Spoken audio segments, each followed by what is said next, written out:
सबसे पहले यहाँ हम आपको दो समीकरण दे रहे हैं और आप बताइए कि यह कौन से समीकरण है। पहला समीकरण है x माइनस 2y बराबर 1, दूसरा है 2x प्लस वाई बराबर 3। यहाँ हम देख रहे हैं कि ये दोनों समीकरण ही दो चर वाले रैखिक समीकरण हैं और जिनको हल करना हम लोग पिछले वीडियो में सीख चुके हैं। डिस्क्रिप्शन में लिंक दिया गया है, वहाँ से आप देख लीजिएगा। इस वीडियो में हम इन दोनों समीकरणों को एक साथ हल करना सीखेंगे। मतलब x का जो मान आएगा वह दोनों समीकरण का माना जाएगा या y का जो मान आएगा वह भी दोनों समीकरण का मान माना जाएगा। ठीक है, और इस प्रकार के समीकरण को हम लोग युगपत समीकरण के नाम से भी जानते हैं। युगपत समीकरण, युगपत समीकरण के नाम से भी जानते हैं। देखिए यहाँ लिखा भी है दो चर वाले रैखिक समीकरण युग्म लिखा है। ठीक, युग्म का मतलब होता है कि इन दोनों रैखिक समीकरणों को हम एक साथ सॉल्व करेंगे। ठीक है, तो चलिए सबसे पहले हम इन समीकरण के मानक समीकरण को देख लेते हैं। ठीक, तो इसके मानक समीकरण क्या होते हैं भैया? देखिए a1x plus b1y plus c1 बराबर 0, यह पहला समीकरण है। दूसरा समीकरण क्या होगा? a2x plus b2y plus c2 बराबर 0, यह है पहला समीकरण और यह है दूसरा समीकरण। ठीक है, यही है जो है दो चर वाले रैखिक समीकरण युग्म का मानक समीकरण या युगपत समीकरण का मानक समीकरण। किसका भैया? युगपत समीकरण का ये मानक समीकरण है। यहाँ हम देख रहे हैं कि इस समीकरण में टोटल 3 पद हैं। पहला पद, दूसरा पद, तीसरा पद। पहला पद मतलब x वाला पद, दूसरा y वाला पद, तीसरा अचर पद। देखिए यहाँ पर x और y क्या है? ये x और y चर हैं और यहाँ अचर कौन कौन है भैया? a1, b1, c1, a2, b2 और c2, ये सब जो है अचर हैं। ठीक है, तो चलिए अब हम देखते हैं कि इन समीकरण को हम कैसे हल कर सकते हैं। ठीक, देखिए समीकरण को हल करने की विधि। यहाँ हम युगपत समीकरण को कुल 4 विधियों से हल कर सकते हैं। पहली विधि कौन सी है? प्रतिस्थापन विधि है, जिसको हम सब्स्टिट्यूशन मेथड कहते हैं। दूसरी विधि है विलोपन विधि, एलिमिनेशन मेथड। और तीसरी विधि है वज्र गुणन विधि, क्रॉस मल्टीप्लिकेशन मेथड। ठीक है, चौथी है ग्राफी विधि। ठीक है, लेकिन यहाँ हम इस वीडियो में प्रतिस्थापन विधि को ही सीखेंगे। ठीक है, नेक्स्ट वीडियो में जो है हम क्रम से जो है इन विधियों को बारी बारी से सीखेंगे। ठीक है, ग्राफी विधि सीखने के पहले सबसे पहले हम आपको ग्राफ बताएंगे। ठीक, ग्राफ बताने के बाद जो है हम ग्राफी विधि से आपको सिखाएंगे। ठीक है, तो चलिए हम जो है प्रतिस्थापन विधि से समीकरण को हल करना सीखते हैं। प्रतिस्थापन विधि, तो चलिए अब हम प्रतिस्थापन विधि को अच्छे से समझ लेते हैं। ठीक है, देखिए हमारे पास दो समीकरण होते हैं, एक तो पहला समीकरण और एक दूसरा समीकरण। तो हम किसी भी एक समीकरण से चाहे x का मान चाहे y का मान निकाल लेंगे। फिर उस वाले समीकरण को हम समीकरण नंबर 3 का नाम दे देते हैं। फिर 3 वाले से x की वैल्यू या y की वैल्यू हम समीकरण नंबर 2 में रख देंगे। फिर उसको जो है हम सॉल्व कर लेंगे।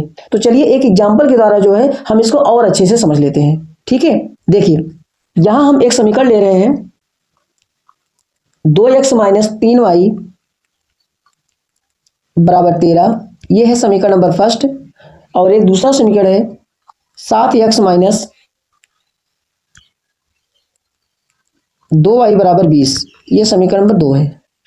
ठीक है, तो चलिए इसको हम जो है अच्छे से सॉल्व करते हैं। तो इसमें क्या करेंगे, सबसे पहले हम पहले समीकरण को लेते हैं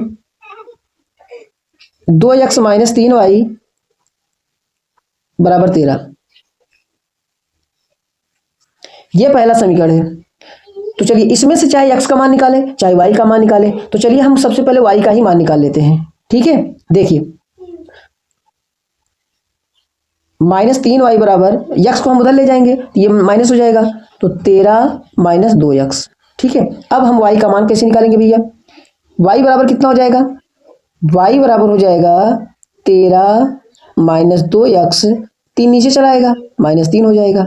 ठीक है, यहाँ देखिए यहाँ जो 3 में माइनस लगा हुआ है इस माइनस को हम ऊपर भेज सकते हैं भैया। यहाँ ऊपर जो है इस माइनस को भेज सकते हैं। जब यहाँ ऊपर भेजेंगे तो ये वाला प्लस हो जाएगा और यहाँ पे क्या हो जाएगा? माइनस हो जाएगा। तो हम लिखेंगे क्या यहाँ पर? देखिए y बराबर लिखेंगे 2x माइनस 13/3। ठीक है, यह किसका मान हो गया भैया? y का मान हो गया। और इस समीकरण को जो है हम दे देंगे समीकरण नंबर 3 का नाम। ठीक, अब इस y का मान जो है हम समीकरण नंबर सेकंड में रखेंगे। ठीक है, देखिए y का मान समीकरण सेकंड में रखने पर, ठीक, तो चलिए सबसे पहले हम समीकरण नंबर सेकंड लिख लेते हैं भैया। 7x माइनस 2y बराबर 20। ठीक है, देखिए देखिए यहाँ पर हम जो है y का मान रखेंगे 7x माइनस 2, y का मान कितना था भैया? 2x minus 13/3। देखिए यहाँ लिखेंगे हम ब्रैकेट में 2x माइनस 13/3 बराबर कितना लिखेंगे? 20। ठीक, अब इसको हम करेंगे सॉल्व।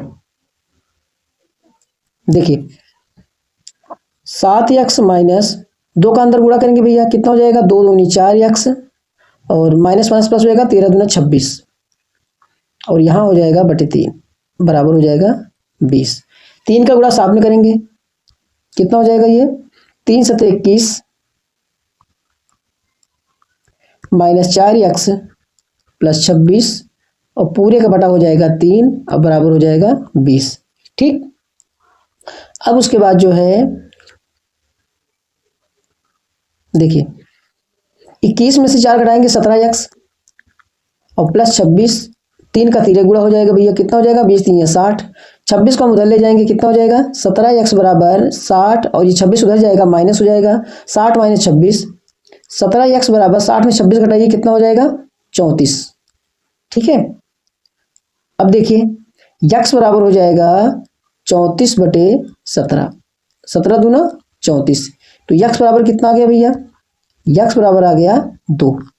ठीक, अब x का मान हम कहाँ रखेंगे? x का मान रखेंगे समीकरण नंबर 3 में, समीकरण नंबर 3 में। ठीक है, देखिए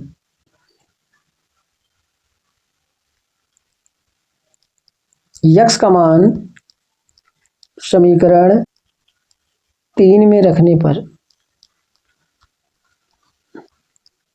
ठीक, देखिए जब हम 3 में रखेंगे भैया तो y बराबर हो जाएगा कितना? 2 और x का मान कितना आया है? 2, x की रखेंगे 2 माइनस 13 पूरे का बटा हो जाएगा 3। ठीक, तो y बराबर कितना हो जाएगा? 2 का 2 में गुणा करेंगे भैया 4 हो जाएगा माइनस 13 और बटे कितना हो जाएगा? 3। ठीक, अब उसके बाद कितना होगा? y बराबर हो जाएगा 13 में से 4 घटाओ भैया 9 आ जाएगा माइनस 9/3, 3 से काट देंगे 3 त्रिक का 9, कितना हो गया? y बराबर आ गया -3। ठीक है, देखिए x का मान कितना आया भैया? x का मान आया 2 और y का मान आया है -3। ठीक, इस तरह जो है हम समीकरण को प्रतिस्थापन विधि से जो है सॉल्व कर सकते हैं। ठीक, तो इस प्रकार जो है हम किसी भी समीकरण को, किसी भी युगपत समीकरण को जो है प्रतिस्थापन विधि से सॉल्व कर सकते हैं। ठीक है, चलिए यहाँ पर हम आपको 3 समीकरण सॉल्व करने के लिए दे रहे हैं। ठीक है, तो तीनों समीकरणों को सॉल्व करने के बाद अपने अपने आंसर कमेंट जरूर करिए, अपने अपने आंसर कमेंट जरूर करिएगा। अगर आपको ये वीडियो यूजफुल लगा हो तो वीडियो को लाइक शेयर और सब्सक्राइब करना मत भूलिएगा। तो चलिए मिलते हैं नेक्स्ट वीडियो में।